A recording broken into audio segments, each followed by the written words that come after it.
The year is 1502. The curtains of the marriage bed in the Vatican are drawn, but not completely.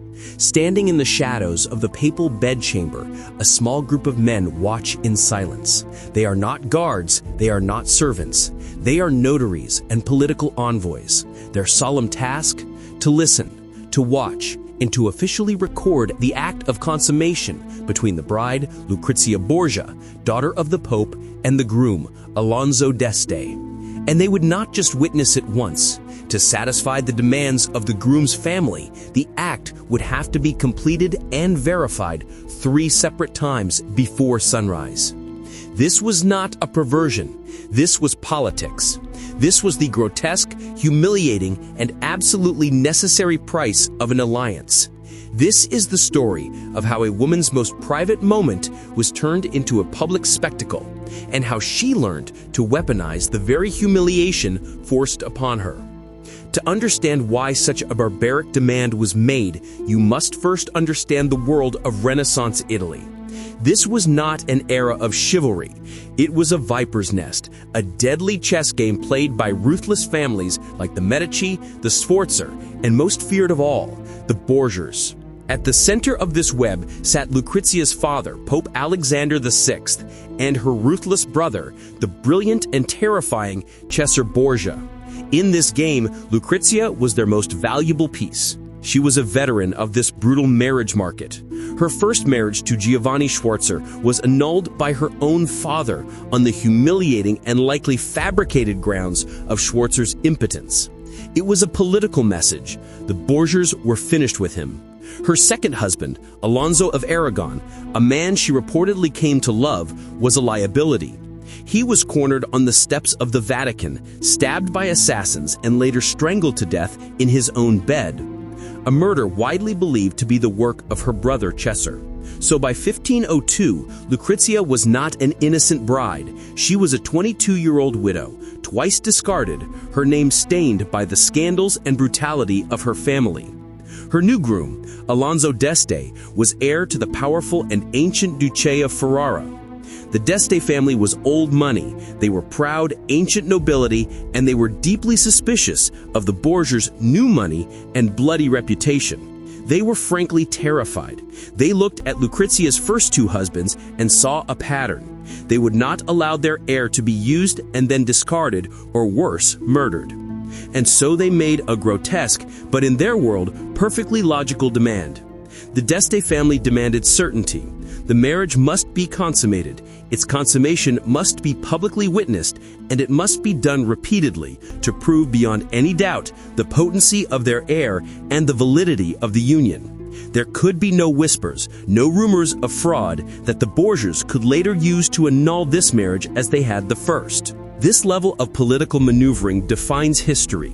It is a game of power that is often left out of the textbooks. If you appreciate this deeper analysis, the why behind the what, I invite you to subscribe to the Royal Archives. We uncover the true engines of history every single week. And so the Borgias agreed.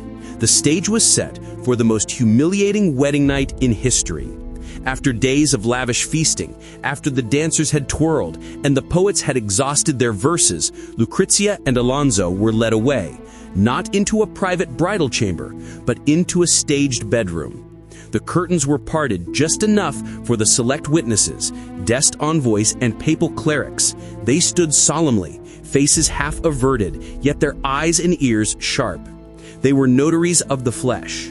What happened that night was recorded not as intimacy, but as a ceremony, a political ritual, and then a second time, and finally, a third time. The whispers of the witnesses rippled across Italy like wildfire. Ferrara had its guarantee. The Borgia daughter had fulfilled her duty.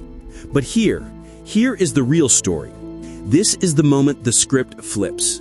In this theater of degradation, Lucrezia Borgia was learning the lesson that would define the rest of her life.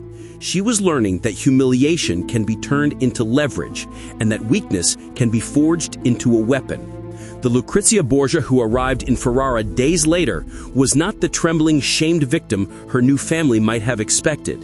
She had endured the ultimate public humiliation and survived. The very spectacle designed to prove her utility had, ironically, armed her. She now carried with her the undeniable, publicly witnessed proof of her fertility and the legitimacy of her marriage.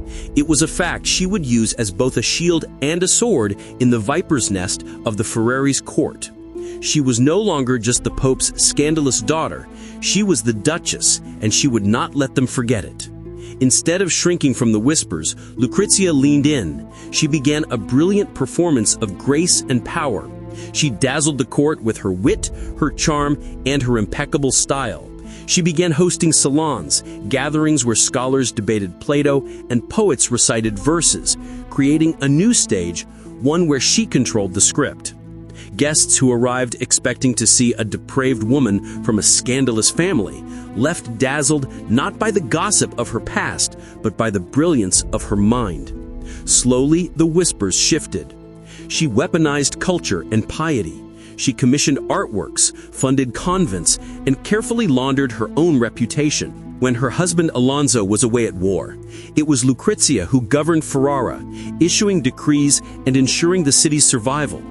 The good Duchess her subjects eventually called her. When her father Pope Alexander died in 1503, the Borgia power structure collapsed overnight. Her brother Cesar was arrested and exiled. Her family was ruined. But Lucrezia, she was untouched. She was no longer a Borgia. She was the Duchess of Ferrara. The humiliating night in the Vatican, the 3 times her enemies had demanded, had become her ultimate defense. It had sealed her to Ferrara, making her indispensable. She had successfully navigated from being a pawn in her father's game to becoming a queen in her own. The scholars still debate. Did she resent the role, or did she relish the chance to master it? The mystery lingers, but the result is undeniable. The young woman who was forced into a humiliating spectacle learned its lessons well. She took what was meant to degrade her and transformed it into a weapon, reshaping herself from a pawn into a formidable power. The wedding bed that was meant to cage her had, in the end, become the foundation of her throne. But Lucrezia wasn't the only woman to master the art of survival in a brutal world. Decades later, another Italian noblewoman, Catherine de' Medici, would use marriage, poison, and dark political games to rule the Kingdom of France. Click the video on your screen now to learn her story.